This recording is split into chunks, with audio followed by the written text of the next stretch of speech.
Welcome to the United Stand, people. This is the last road trip at home at Old Trafford, even though I'm already here, I know, but the last one of the season. Can you believe it?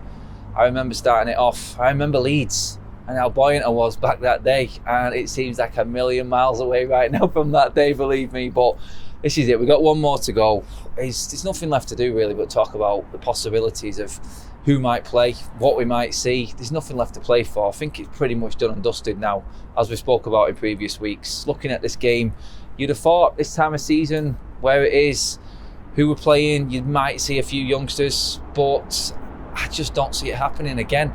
And honestly, I don't think it's right. We know that the FA Youth Cup final is next week, and I think that's probably the biggest game left for United this season. Sad to say, the running has been probably the most drab affair that I can remember. It is officially now the worst season in Premier League history for Manchester United. We covered that last week. After that poor result at home, it's not a poor result, but a poor game against Chelsea. The performance wasn't great. And I said in that preview then that I just don't see how Manchester United threaten. I don't see anything changing from now until the end of the season. I think we said that way back around the Watford sort of game. So for this one, Brentford, you're looking at it, you're going, well, look at Brentford's form, and you go, I think it's last 6 games, they've got 13 points, something like that, compared to United's 5. 1 defeat in 6, where United have got 3 defeats. And Brentford have had Chelsea, Spurs in that running. They've got players, they've got serious players. Eriksen coming back has just given them that boost coming forward, because this lot, I remember I was there at Brentford early on this season. I was at Brentford twice. And we all know, I've just added to the actual chaos of this season, didn't it? It's been a mad one. But I remember when we did eventually get that game going, Brentford absolutely annihilated Manchester United. Absolutely annihilated us in that first half. And we went in, and that was the first time I sort of seen a reaction at half time in this game. I thought, you know what? Ralph's message is coming across. Little did I know at that time that I would be a million miles away with that prediction. But and in that game, we actually turned up for the second half and we played decent. Scott McTominay was excellent. I remember it's how far long ago it was. It was Mason Greenwood scored, Alanga scored. It was a really good second half performance, but I'll never forget how much we got battered in that first half. And it wasn't for the likes of De Gea, Varane, even Lindelof in that game, because Harry Maguire wasn't flavour of the month then. He wasn't even playing. He came on off the bench in that game, but we should have been about 3 or 4 down at half time in that game, and that has been a common theme all the way through the season. It's like one half FC. We've never been able to put 90 minutes together. And I don't think we're going to be able to do it here either, because Brentford now safe, 40 points. I don't think it's one of them, because you'd have thought, last week I listened to them on the way back from what was the last game? Arsenal game away. Listened to them last week. And you'd have thought Brentford being sort of already safe, they would have just down tools, flip-flops on the beach. They went at Spurs and they really upset the top 4 race. There's no reason why Brentford are not going to come to Old Trafford tomorrow and just go, right, this is our stage, we're safe, let's showcase what we've got. You've got good players in there. I've mentioned Eriksen, Tony. They've got some really up-and-coming players, and this is a platform for them to go and show their skills and show what they've got. They've earned their spot back in the Premier League next season by playing exciting, attacking football. And Frank, to his credit, you've got to give it him, because there was a moment early on in the season where they were sort of waning and it wasn't looking good, and he thought maybe just stick 11 men behind the ball and salvage it and just do what normal relegation threatened teams would do. He carried on going, he stuck with his system, and it's come through for him in the end. So there's no reason why Brentford coming in tomorrow are going to fear Manchester United at all. Like as I said, the form, they're in miles better form than us. The players are obviously together, point proving in how they've got through this first season, already on 40 points with games to spare. So for me, I'm looking at it, I'm going, this is another tough game. And Manchester United, if we don't have our wits about us, are going to struggle, because they know their system, we don't know ours. We don't know what we're doing at the moment. We've still got too many players out, too many of our, what you would call our hopeful players. And by that, I mean the likes of Fred, who has improved through the back end of this season under Ralph. Sancho against Arsenal, I thought was excellent. And then he's missing tonsillitis. Seriously? Come on. Is there no such thing as antibiotics anymore? Do you not put them in your system and get over it quickly? Is it different for proven Premier League players to actually get better now? I don't know. Anyway, he doesn't look like he's going to be playing. We might not see him till the rest of the season.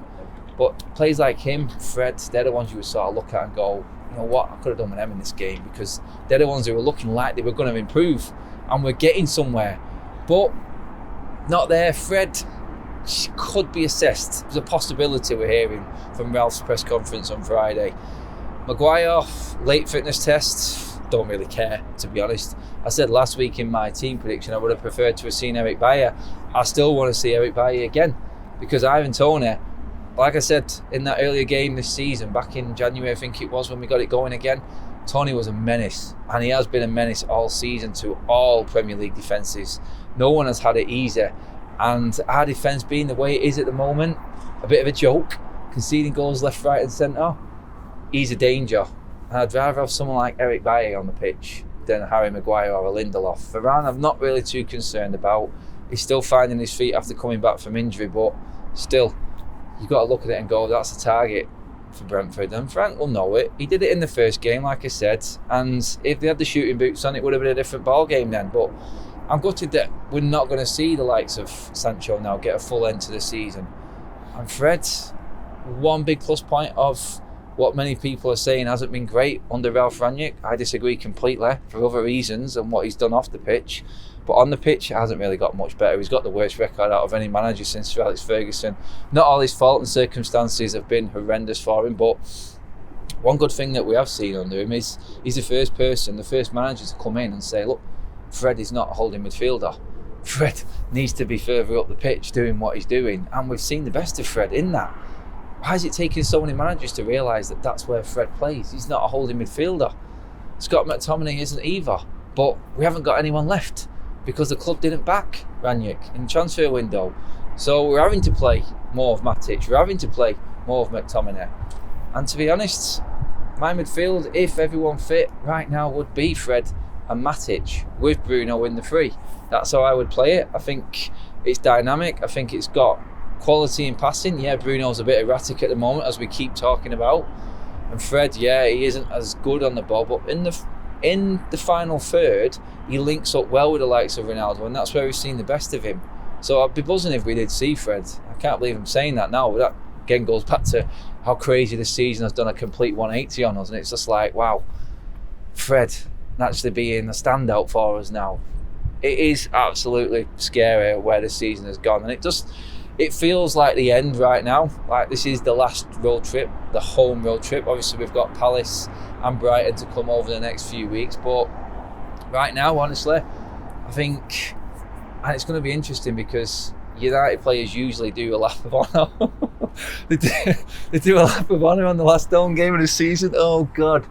Oh, it's going to be embarrassing. I would probably cancel it because there'll be the hardcore fans there still clapping, but 8 o'clock on a bank holiday Monday, school the following day and everything like that, I'm guessing there's not going to be many people around, and this game is televised as well.